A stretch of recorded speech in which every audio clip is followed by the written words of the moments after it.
Well, can we welcome, please, to the Baobab stage, Ant Grant, who's going to tell us another omelette, Mr. Gielgud. Okay, hello everyone. I'd like to imagine inviting every world famous person you know, or who formed the backdrop to your childhood. Every artist, every author, every actor, every musician, every comedian, every politician, and invite him to your bedroom to be photographed by you and your camera. And then I'd like to imagine that they all said yes. Because that's what happened to me about 40 years ago. And this is one of my pictures here. And I'd like to tell you why they said yes to me, why they came. I'd like to tell you what happened when they did come. But first of all, sorry about my dry mouth, I get terribly nervous. First of all, I'd like to introduce you to the inspiration as to why I wrote those letters, hundreds of letters, in the first place. So this is my dad, and he was born in Eastbourne in the 1920s, and he was a fantastically,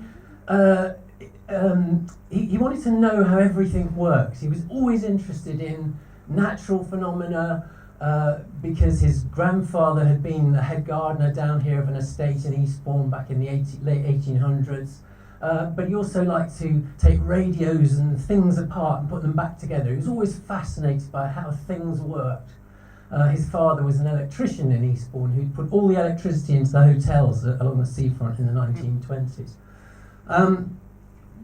My dad, this is him on Eastbourne Beach, he was a schoolboy, and as the war approached, and in fact started, and the bombs fell on Eastbourne, one of his hobbies was to go out after a raid and find unexploded incendiary bombs and gut them like fish and take the inside out and swap them at school like stamps. And we had two for years in our attic. So he's fascinated in how things worked. He decided, and he told me years later, that he made a decision to follow a path in a career that he said was the perfect mixture of being an artisan and understanding science, and this was dentistry. And halfway through the war, he left school and he went up to Guy's Hospital in the Blitz, more bombs, and he studied dentistry, and luckily was just young enough to have to fight in the war, and qualified just as the war ended. He was sent to Scotland to attend to the fearsome Argyll and Sutherland Highlanders and their fearsome teeth. And here he is, just as he begins his career.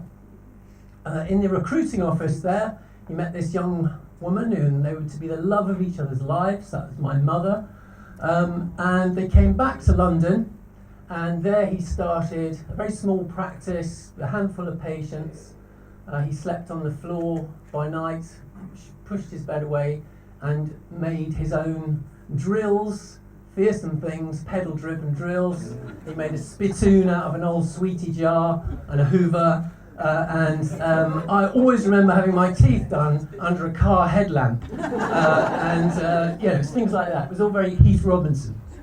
But he built up a practice over the years, and I was born into this wonderful world of fascination. He always encouraged my sister and I to find every moment of joy and inspiration and interest in every moment in life. He would encourage me to raid his workshop.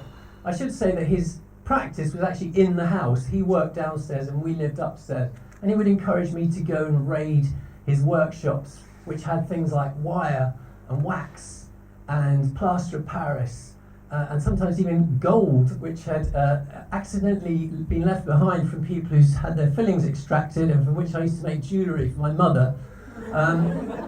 So it was that kind of environment that I grew up in, and the one thing that he passed on was this desire to suck every moment out of life and try to find some enjoyment or some interest or some inspiration from everything that happens in life. he gave me a pedal-driven fret saw one day, which he'd had as a child, and taught me how to cut out jigsaws. As you pedal away, the little blade goes up and down, and you can see me here I think I'm about 7, having a great time creating jigsaws. Now, jigsaws are okay, but he wanted to make them more interesting, and so he suggested that we put photographs that he'd taken, or we all took, glued to the top, and then we cut them out, and these made great presents for people and all sorts of things. And he did love cameras, and would often come home with a new camera that he bought. And he came home one day with this beautiful Rolleiflex, which some of you may recognise. It's a camera that you look in the top and take the photos from the lens at the front here, the 2 lenses at the front. So my childhood memories, always at the top of his head looking down into this thing. It has the softest click in the world if anyone has ever used a Rolleiflex. There's the most wonderful shutter sound. And so my childhood would be made up of either being scrubbed clean under some burning hot lights to have our portraits taken as he experimented with it in his darkroom downstairs. But sometimes, and luckily caught on camera, he would suggest that we do something ridiculous to test out a new camera. And one particular day he said, "The patients have all gone, come down to the surgery with everything you can find from the kitchen, dressing up, silly masks, whatever, and we'll pretend we're mad dentists and we'll go down to the chair and we'll do silly things." I didn't invite my sister tonight because that's her at the top there, and I thought she'd absolutely be horrified to see that. But here's me being ironed by my sister whilst my father attends to my jaw with a hammer and chisel. We swapped places. That's my father in the middle. The hook had come out of an old Maggi mix that my mother had in the kitchen. The mirror has become part of the drill now, and we've got some pliers going on. He was, as you can imagine, quite a character. That black object over in the background there was the cocktail cabinet that the last patient of the day had to have a cocktail with him before he was allowed to go home. And here's another variation on the theme. Luckily, the patients didn't see this. His patients never saw this, so I don't think they'd ever come back again. At 19, I went to art school, and I went to St Martin's. And it was at this point that a curtain came down on my childhood, and my father died suddenly when I was 19, and he was just 55. I wasn't ready for that, and I didn't process it. And it's another whole long talk, which I won't go into now, but it's a devastating loss to lose a parent at any age. But at 19, it's just baffling, and my world and the carpet came out from under my world. I somehow felt that I wanted to do something to react to this, but I didn't know what I wanted to do. I didn't have a clue.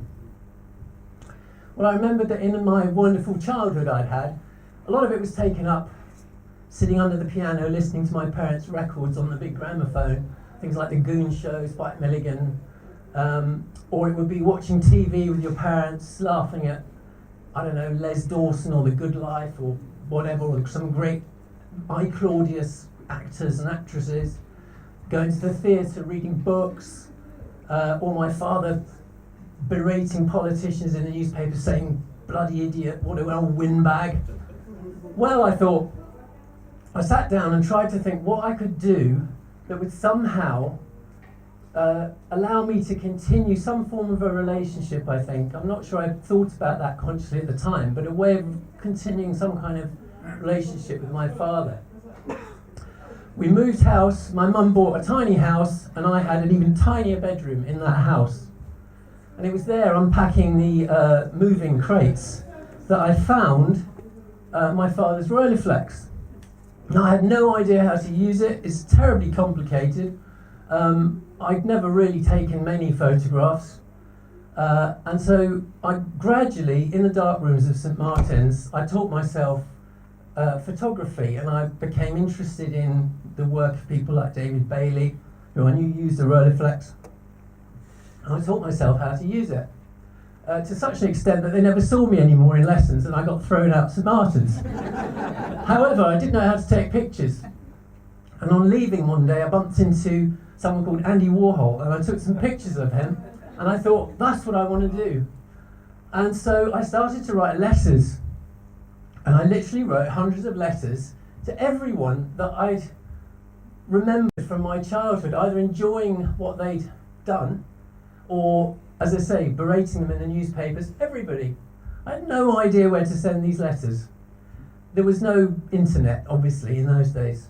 So I just cycled around London handing them in to the kind of place where I thought those people might be. Stage doors. I'd go up to policemen outside the House of Commons and say, can you give this to Harold Wilson? Or I'd go to stage doors, ask for Glenda Jackson, she's got to have this letter. And I spent the whole time just doing this. And everyone said, you're mad. Why are they going to come to your bedroom and you've never taken photographs and you've got nothing to show them? Well, they all did come, and the first letter I ever got back was this one from Patrick Moore. And what I want you to glean from the next three pictures is how unsophisticated those days were. There was nobody keeping you away from those famous people. People are famous now for doing absolutely nothing, and they hire a team of people to keep you away from them. In those days, I would get letters back or a phone call saying things like this. This was the first one. Many thanks, I'm no artist, but your project sounds most interesting. I ran around really excited saying to everyone, look, I told you they were all going to come to my bedroom.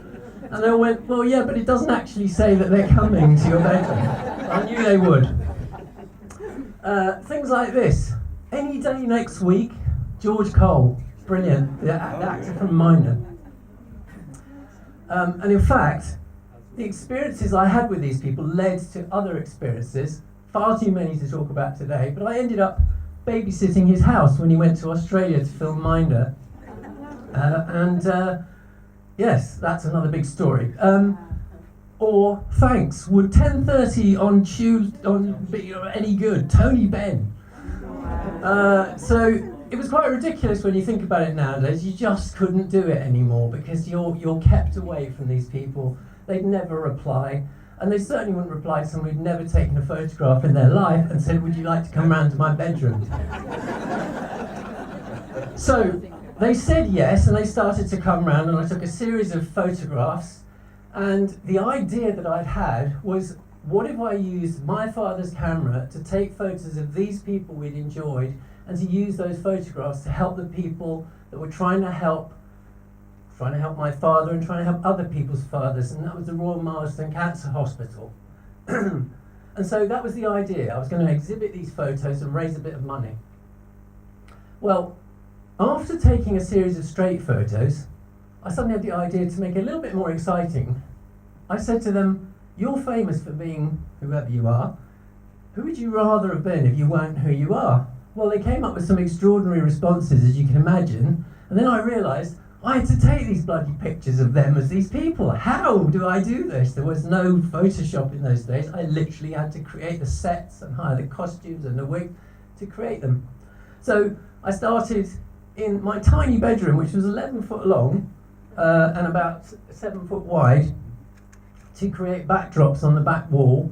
I started just painting them with the help of my dog here, painting them, and then I got a bit more elaborate, and I started to make bits of the Acropolis and things in the end of my tiny bedroom. And of course, as a photographer, you know that you only have to suggest something and the brain fills in the rest. So I had this tiny plinth made. This was actually for Patrick Moore. And of course, I had to ask them all their measurements before they came round so they could fit into the things I'd made. This was a desk where I had to have somebody's very famous person's head resting on the top of a table, and in order to do that I had to make the table and create this system of sticking their head in the top. Of course I had to test it out myself, so that's me testing a swamp that was at the end of my room for the first person on Earth, and sometimes the last person on Earth I had to create an atom bomb at the end of my bedroom. This is with a very wide-angle lens. I can tell you the room was absolutely tiny, as you can see. I could almost touch the walls on either side. So what happened? Who came and what happened? Well, There's 100 stories, so I'll quickly show you glimpses. I had to dress these people up if they wanted to be a different character. So here's a few snippets of that. Well, first of all, of course, I had to try on all the outfits, and that was me trying on a suit of armour. So here's John Cleese, in a Tudor dress, of course, which didn't do up at the back because I got the wrong size, so it was open at the back. And the only thing he insisted on was that he wore the cheapest, nastiest nylon wig I could possibly find. More about that. Who else came? Christopher Lee. He's in my sitting room there, making up his beard. He told me he was, he insisted that he was a direct descendant of Charlemagne, and he showed me the crest on his ring, and therefore I had to turn him into Charlemagne with the help of my mother's kitchen scissors and some stick-on hair and a lot of other props that we got later. How ludicrous it got was Mary Whitehouse's Boadicea. There's the Rolleiflex, proof, I was there. And she's looking sort of, well, I don't know what she's looking like, more like a vampire, really. I'd made a helmet for her head, but it was going to ruin her hairstyle, so she refused to put it on. So instead we had just literally Mary Whitehouse standing in front of some clouds. Who else have we got? The one and only fabulous old music hall star Max Wall, who wanted to be King Canute. And so here is the sea with his head coming through. It doesn't look like the sea yet because that was all done with the wonders of lighting. But the seagull is there, ready to go on top of his head. And Max used to come back again and again and again for photos. And I thought he must really like me, but actually fancied my mum. And he used to say, she'd put her head in the door, which was right next to us, and she'd say, "Can I get you anything?" And he'd go, "Have you got any menthol cigarettes and Guinness?" And she'd go, "Oh yes, we got that." And I would see her out the window running down to Threshers and coming back red-faced to supply his needs. And anyway, he was a wonderful character, and I used to drive him home to his flat, which took about an hour and a half, and all the way back I had a private performance in the car from him, so he's a wonderful character. Joanna Lumley wanted to be a man who was fat and ugly because she was fed up playing glamorous people, and so Henry VIII. So this is a still taken in the mirror. Again, she decided she wasn't fat enough, so we had to stuff her cheeks with cotton wool. Actually, it was tissue paper that started dissolving during the session. By the end, it was just disgusting tissue paper. But again, she was incredibly supportive and came back many, many times and did lots of different sessions and things for me. And I had a friend who had something that said, you might like to borrow this. And it was one of the world's first video cameras. I put it on in a corner of my room, and I now have unseen, incredible videos of these people dressing in my tiny bedroom, being silly, saying things no one's ever seen. I'm trying to create a documentary on TV because it's fascinating to see now. It's terrible quality, but it's amazing. And I suddenly realised that she'd never seen it. And so 40 years later, she came to tea and watched the film of herself doing this. And she said, I have no recollection of that because I didn't have to learn a script, and I remember doing it, but I can't remember anything about it. So she was absolutely amazed watching the footage that we had. Jeremy Irons as Van Gogh, of course. The stories behind these, every single one, I could bore you for hours with all the stories behind these, but we'll rattle through a few more. And you can see on the floor there is the book that we were trying to emulate. That's not in my room. That's when I occasionally would be invited to their place to visit. That's actually in Stratford-on-Avon. But what that meant was I would spend a day with Spike Milligan in his house alone, with him entertaining me, playing the trumpet, the piano. I would sit at the feet of Henry Moore sketching as he threw sketches around me on the floor. I had the most incredible experiences. And as I said, far too many to tell you about today. This is a still from one of the videos. This is me with my light meter getting Julie Walters' light reading as Joan of Arc.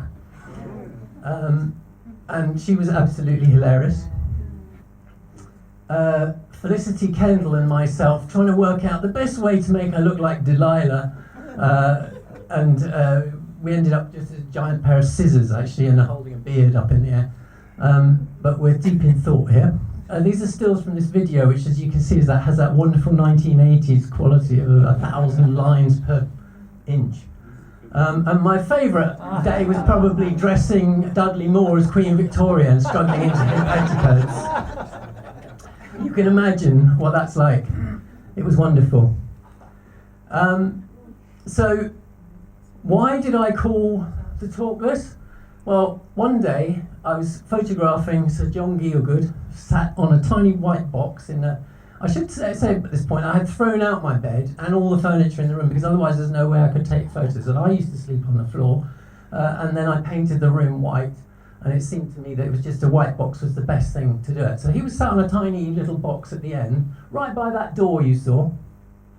And just as after I'd taken this portrait, which I quite liked, the door opened and my mum's head came in, and she would always feed everybody. And she said, "Another omelette, Mr. Gielgud," she said. And as she said it, I thought, one day I will use that. Because I don't think anyone else has ever said that. So I managed to use it today.